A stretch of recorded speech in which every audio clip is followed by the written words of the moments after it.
Whatever it takes to get you to try harder, read more, set your goals, and go for it. Here's the next attitude disease. Overcaution. Some people never will have much. They're too cautious. Now, you can also be too reckless, but you can also be too cautious. This is called the timid approach to life. And my caution was always the risk. Risk used to drive me right up the wall. I used to say, what if this happens? It's called the language of the poor. What if this happens? And on top of that, if this was to happen, look at the fix I'd be in. I better not try. I could always ace myself out. Then I'll tell you what changed my whole life when I finally discovered it's all risky. The minute you were born, it got risky. If you think trying is risky, wait till they hand you the bill for not trying. If you think investing is risky, wait till you get the tab for not investing. See, it's all risky. Getting married is risky. Having children is risky. Going into business is risky. Investing your money is risky. It's all risky. I'll tell you how risky life is. You're not going to get out alive. That's risky. The Englishman says, well, if that's the way it's going to work out, let's give it a go. Right, that's what it's for. Give it a go. Somebody says, yeah, but I'm looking for safety and security. Fine, then huddle in a corner. We'll cover you with a sheet, bring you 3 meals a day. And we'll protect you, feed you, look after you, care for you. We won't let anything happen to you. And you'll probably live to be 100. The guy said, well, yeah, I'd live to be 100. But what a way to live. Right. What a way to live, safe and secure. Don't ask for security. Ask for adventure. Better to live 30 years full of adventure than 100 years safe in the corner. And see, it's not important how long you live. What's important is how you live.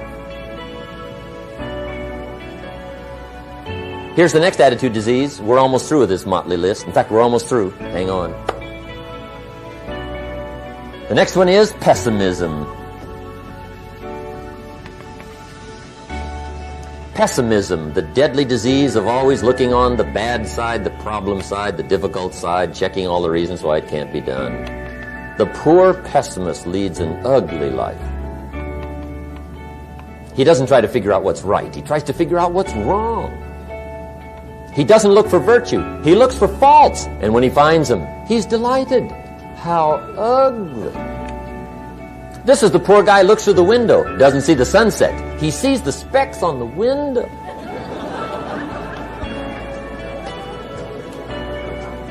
And this is the poor guy, right, who rushes up, takes such leave of his senses. This guy rushes up and he says, I've got 5 good reasons why it won't work. He's so dumb he doesn't know all he needs 1. He's got 5.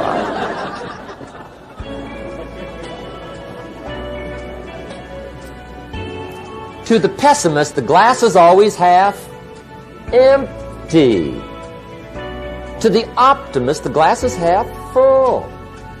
Why would the same measure affect people 2 different ways? Answer, it all depends on how you look at it. Our lives are mostly affected by the way we think things are, not the way they are. The way we think they are affects us most. There's a subject we don't have time to get into tonight called better thinking habits. One of the major things Shove taught me when I met him, he said, poor thinking habits keeps most people poor. Not poor working habits. Most people work hard, but they don't think hard. And Shove taught me that the mind is like a factory, a mental factory. And whatever you think about all day long pours ingredients into this mental factory. And that's what builds the economic, social, financial fabric of your life. He quoted me a Bible phrase that says, as you think, so you become. How awesome. When he talked about poor thinking habits, he had me. I used to start the day reading the morning newspaper. I mean, you can believe that or not. I'd get a cup of coffee and read the paper. I'd load up on wars and riots and murders and stabbings and killings and bank robberies and muggings and car wrecks and tragedies. I'd even read the back pages. I seem to like that stuff for some weird reason. I'd load up on all that, and then I'd start the day. You can imagine the kind of days I used to have. You walk around on your financial knees. They call you economic peewee.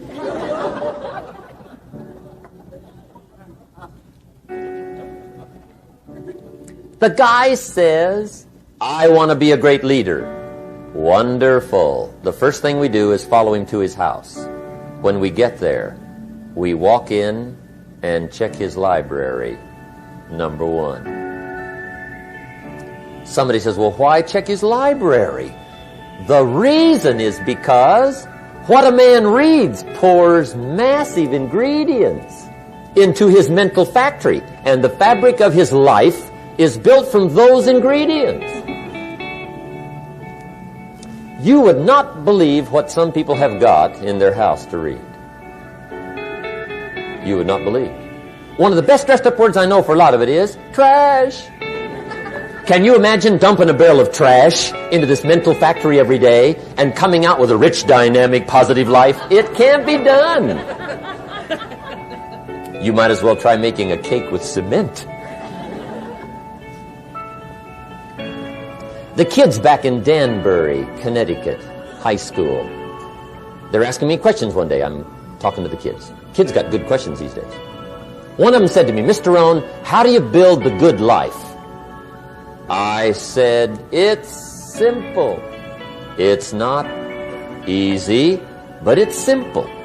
Here's how you build anything. Select the right ingredients, keep out the wrong ingredients, and it starts with thought. Everything starts with thought.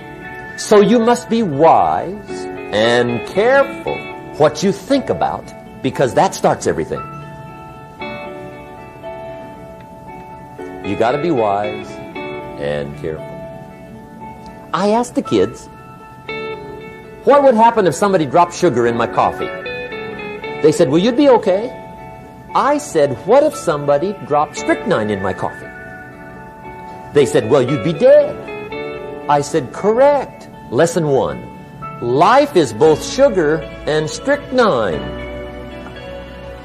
You gotta be careful. I said, what if my worst enemy drops in the sugar? They said, will you be okay? I said, what if my best friend, even by accident, drops in the strychnine? They said, well, you'd be dead. I said, correct. Lesson 2. Watch your coffee.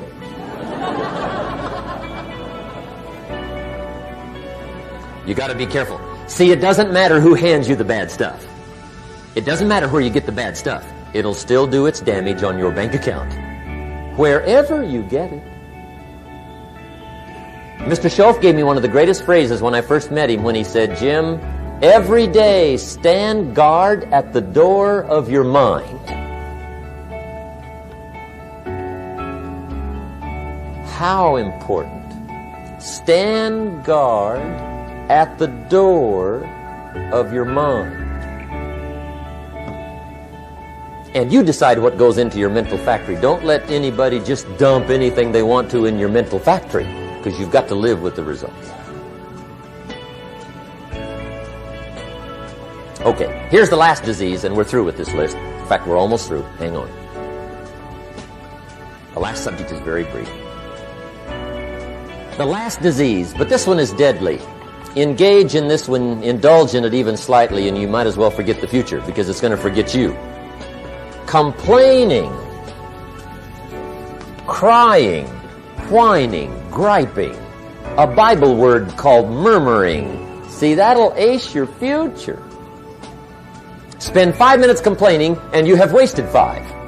And you may have begun what's known as economic cancer of the bone.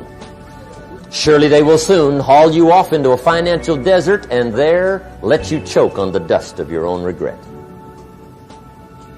I hope I said that well, so you won't forget. It's a deadly disease. If you don't think it's bad, Ask the children of Israel of Old Testament fame. Typical of us all, their story just happened to get in the book. Story says, children of Israel were slaves. God performed a series of dazzling miracles and got them out. And now they're heading for the promised land. Remember the story? Heading for the promised land. Tragedy of the story, they never got there. Reason. From day one, they started to complain. They griped about the water. They griped about the weather. They whined and cried and griped about the food. They griped about the leadership. They whined and cried because it was too far, too cold, too hot, too difficult, too miserable. I mean, they whined and cried for years. Finally, God said, I've had it, trip canceled. Or something like that. The story says they died in the desert, never got to the promised land. Which I think means two things. Indulge in this long enough, you get your future canceled.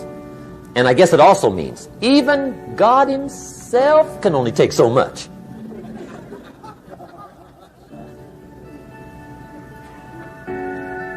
Okay. Just be on the lookout of the things that can destroy all the good you start. The war is on. And this evening, tomorrow, mentally, personally, socially, economically, you got to make sure you're winning the war. And this is part of it.